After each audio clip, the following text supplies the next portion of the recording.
Əməkdar artist Rəşad Bəxtiyarov vəfat edib.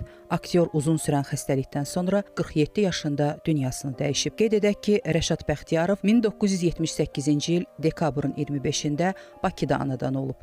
2002-ci ildə Dövlət Mədəniyyət və İncəsənət Universitetinin Dram və Kino aktyorluğu fakültəsini bitirib. Tələbəlik dövründə Akademik Milli Dram Teatrının tamaşalarında kütləvi səhnələrdə sözsüz rollar ifa edib. Aktyor 2001-ci ildən teatrın truppasında fəaliyyət göstərib. Rəşad Bəxtiyarov Akademik Milli Dram Teatrının səhnəsində Danışan Gəlincik, Generalın Son Əmri, Qatarın Altına Atılan Qadın, Buratino Axmaqlar Ölkəsində, Dəli Yığıncağı, Qarabağnamə və bu kimi yüzlərlə tamaşada özünə məxsus rollar canlandırıb.